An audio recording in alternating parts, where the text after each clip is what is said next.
The history of the Greek alphabet starts with the adoption of Phoenician letter forms and continues to the present day. This article concentrates on the early period, before the codification of the now standard Greek alphabet. The Phoenician alphabet was strictly speaking an abjad that was consistently explicit only about consonants, though even by the 9th century BC it had developed matrixed to indicate some, mostly final, vowels. This arrangement is much less suitable for Greek than for Semitic languages, and these matrixed, as well as several Phoenician letters which represented consonants not present in Greek, were adapted according to the acrophonic principle to represent Greek vowels consistently, if not unambiguously. The Greek alphabet was developed by a Greek with first-hand experience of contemporary Phoenician script. Almost as quickly as it was established in the Greek mainland, it was rapidly re-exported eastwards to Phrygia, where a similar script was devised. It was also exported westwards with Euboean or West Greek traders, where the Etruscans adapted the Greek alphabet to their own language. Chronology of adoption. Most specialists believe that the Phoenician alphabet was adopted for Greek during the early 8th century BC, perhaps in Euboea. The earliest known fragmentary Greek inscriptions date from this time, 770–750 BC, and they match Phoenician letter forms of c. 800–750 BC. The oldest substantial texts known today are the Dipylon inscription and the text on the so-called Cup of Nestor, both dated to the late 8th century BC, inscriptions of personal ownership and dedications to a god. Some scholars argue for earlier dates. Navarre for the 11th century BC, Stieglitz for the 14th century, Bernal for the 18th–13th century, some for the 9th. But none of these are widely accepted. Herodotus' account. According to legends recounted by Herodotus, the alphabet was first introduced to Greece by a Phoenician named Cadmus.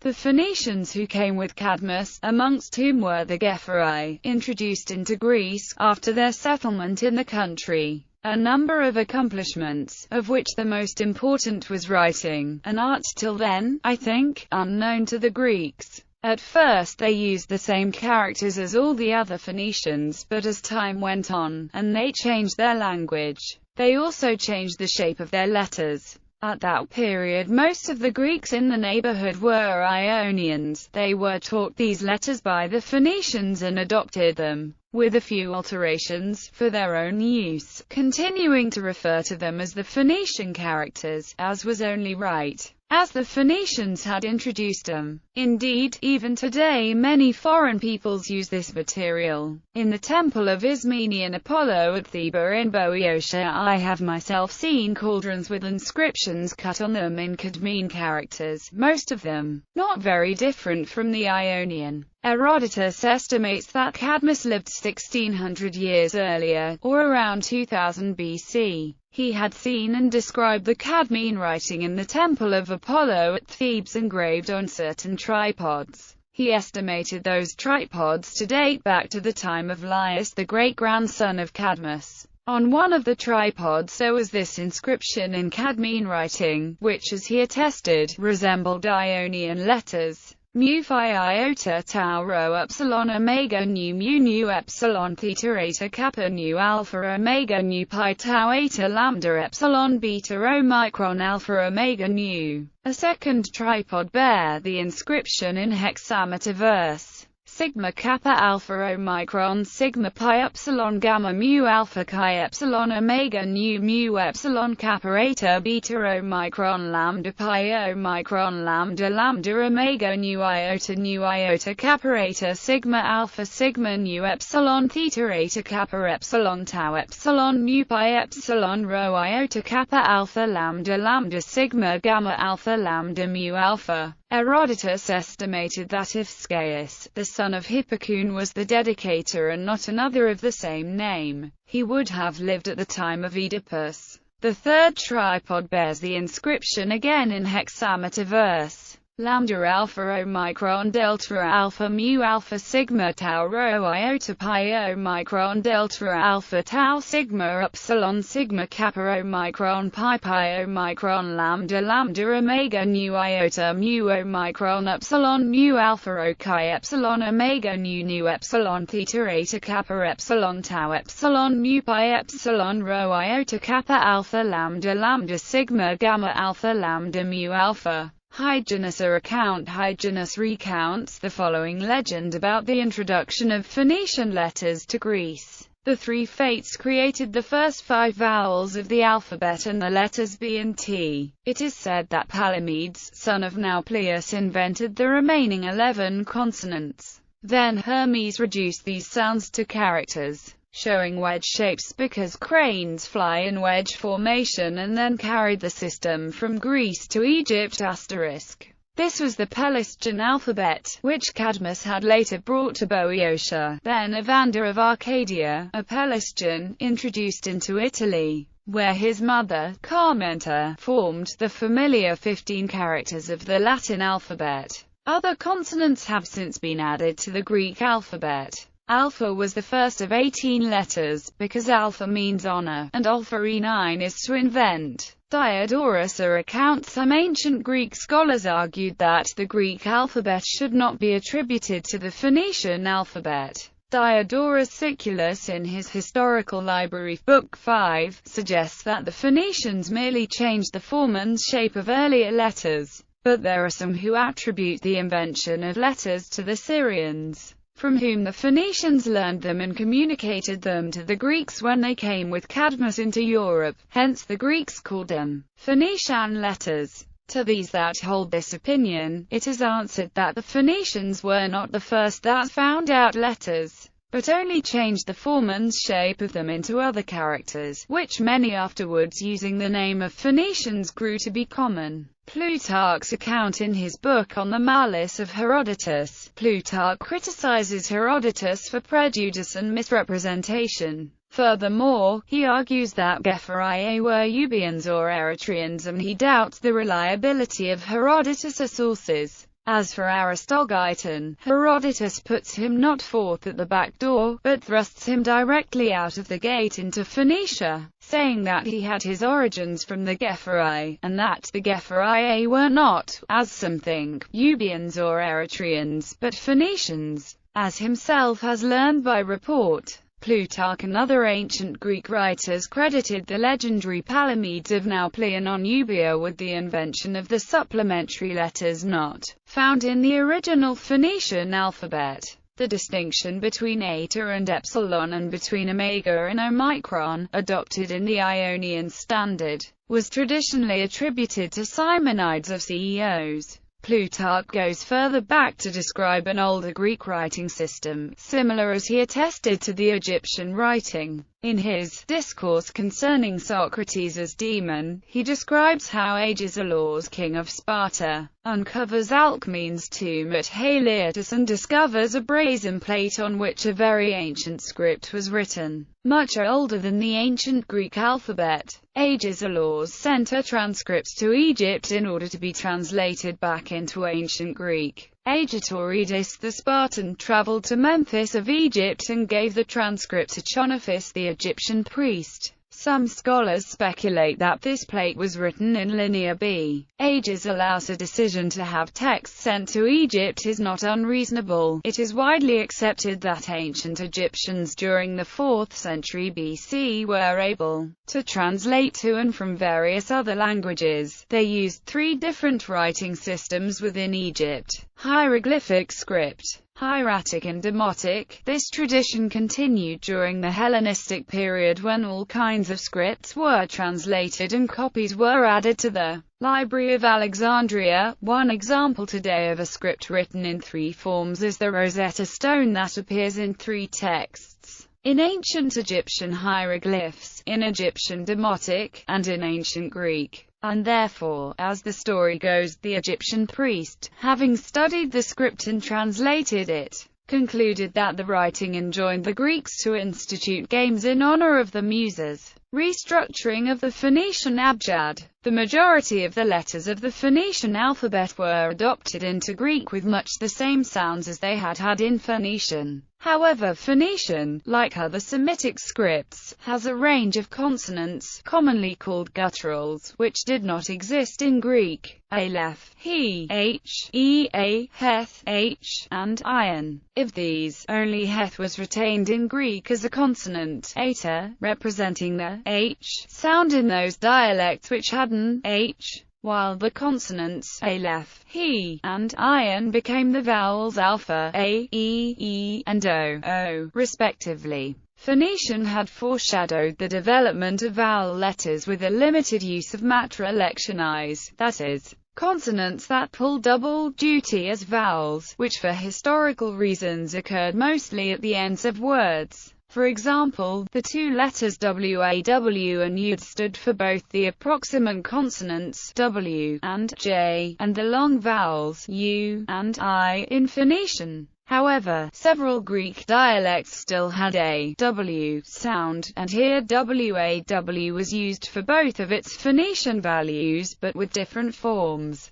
as the Greek letter digamma for the consonant w, and as the letter upsilon for the vowel u. Upsilon was added at the end of the alphabet, perhaps to avoid upsetting the alphabetic order that was used in Greek numerals. Phoenician he had been used as a meta lectionis for both a and e, in addition to h, but in Greek it was restricted to e. Following the acrophonic principle, its value a was instead written with the letter aleph, while Greek h was written with heth. All Phoenician letters had been acrophonic, and they remained so in Greek, since the names of the letters aleph and he were pronounced alep and e by the Greeks, with initial vowels due to the silent gutturals. The acrophonic principle was retained for vowels as well as consonants by using them for the Greek vowel sounds a and e. Only the letter I and for o necessitated a change of name. Phoenician also had an emphatic consonant, teth, which did not exist in Greek. However, Greek had an aspiration distinction which Phoenician did not, and used teth for aspirated t. The Phoenician consonants kaf and qoph represented sounds which were not distinctive in Greek. At most, they may have been identified with allophones determined by the following vowel. The letter oppa was used in certain Greek dialects but elsewhere dropped out of general use. It is possible that oppa had been assigned to ancient Greek k, and when that sound shifted to p, the letter oppa continued as the letter phi. Phoenician had three letters, samek, shade, and sin, representing three or probably four voiceless sibilant sounds, where Greek only required one. The history here is complicated, but basically samek dropped out in certain dialects, and was reused to represent ks in others, while usage for the s sound varied between shade and sin. The letter now known as sigma took its name from samek but its form from sin, while the letter san, which occurred in a few dialects only, took its name from sin but its place in the alphabet from shade. A further Greek letter of uncertain origin, sampi, is found occasionally, and may represent an affricate such as ts. For the special case of zeta, see zeta. Epichoric alphabets. In the 8th to 6th centuries, local or epichoric variants of the alphabet developed. They are classified into three main groups, following Adolf Kirchhoff: green, red and blue. The main distinction is in the supplemental signs added to the Phoenician core inventory. All abecedaries add upsilon to the Phoenician inventory but the early Fayum alphabet, which does not fit into the tripartite scheme. The green alphabets have only this, the red add phi for p, chi for ks, and psi for k, and the blue add phi for p, and chi for k, with the dark blue subgroup also having psi for ps. Additional letters. In some but not all Greek dialects, additional letters were created, to represent aspirated versions of kappa and pi and combinations of kappa and pi with sigma. There was some variation between dialects as to the symbols used. K could be kappa, kapparata, psi, or chi. P could be pi, pi iota, or phi. Ks could be kappa sigma, chi sigma, chi, or xi. PS could be pi sigma, phi sigma, or psi. The unusual use of special letters for the consonant clusters, Ks and PS, can be explained by the fact that these were the only combinations allowed at the end of a syllable. With this convention, all Greek syllables could be written with at most one final consonant letter. Greek, like Phoenician, made a distinction for vowel length. Indeed, Greek had 5 short vowels and 7 long vowels, but only 5 vowel letters. As in Phoenician, the difference in length was not originally made in writing. However, by the 6th century BC the letter eta came to stand for the long vowel, and a new letter, omega, was developed for a long. The provenance of omega is not known, but it is generally assumed to derive from omicron with a line drawn under it. Long, E and O, were written with the digraphs epsilon iota and omicron upsilon, respectively, whereas long and short, A, I, U, never were distinguished in writing. Standardization, the Ionic alphabet. In 403 halves BC, following the devastating defeat in the Peloponnesian War and the restoration of democracy, the Athenians voted to abandon the old Attic alphabet, and to introduce a standardized variant of the Eastern Ionic alphabet, after a proposal by Archon Euclides. Apparently some 30 years later the same alphabet was introduced to Boeotia, having been adopted perhaps a little earlier in Macedonia, and went on in the course of the 4th century to displace the local alphabets throughout the whole Greek-speaking world. The Ionic alphabet included a new letter, omega, at the end of the alphabet, and standardized the representation of various sounds which had varied from one dialect to another, as follows. A symbol based on the left-hand half of the letter eta was therefore sometimes used to indicate the presence of h where necessary, and its absence was indicated by a symbol based on the right half. During the classical period, epsilon iota came to be pronounced I, and omicron upsilon came to be pronounced U, upsilon having meanwhile moved to Y. By about 200 BC a system of diacritical marks was invented, representing the tone accents in use in ancient Greek. This also helped to indicate the length of the vowels alpha, iota, and upsilon in certain cases, but Greek orthography has never had a comprehensive way of indicating vowel length, and this distinction has in any case been lost in modern Greek. This innovation of accents, as well as that of punctuation marks, has been credited to Aristophanes of Byzantium. Later developments. By the time of late antiquity and the early Byzantine period, 2 different styles of handwriting had developed, both suitable to the act of writing with quill and ink on soft materials. The uncial script consisted of large upright letterglyphs, similar to those used in inscriptions on stone and to the modern uppercase glyphs. It was used mainly for carefully produced book manuscripts. For other types of writing, for instance private letters, documents and other types of everyday writing, a cursive script had developed that used slanted, interconnected glyphs and many ligatures. From the mid-9th century AD onwards, the uncial script was replaced in book writing by a new writing style, the minuscule, which used more compact, rounded letter shapes and was partly based on the earlier cursive. This innovation may have centered in the scribal work of the Strudian monastery in Constantinople. The earliest type of books written in minuscule, dated from the mid-9th to mid-10th century, are called codices vetustissima.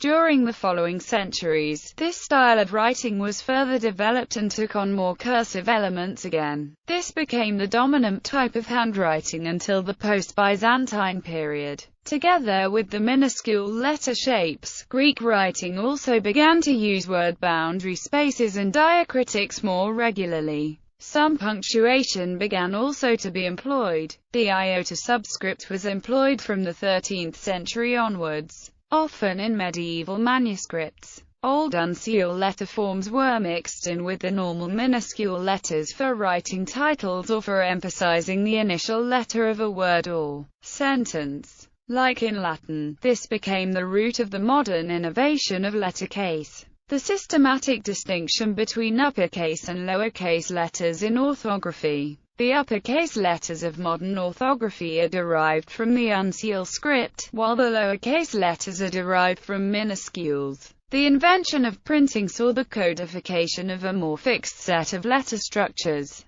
Greek handwriting made extensive use of ligatures, with letters written differently depending on their place in the word. Early printers such as Aldus Manutius and Claude Garamond attempted to imitate this, basing their printing on the writing of Greek scribes, producing a style text similar to modern italics. As Greece was occupied by the Ottoman Empire until the 19th century, early printers of Greek were mostly based in Western Europe. Few were Greek. This led to the adoption of writing conventions for Greek such as lettercase influenced by printing and developments in the Latin alphabet.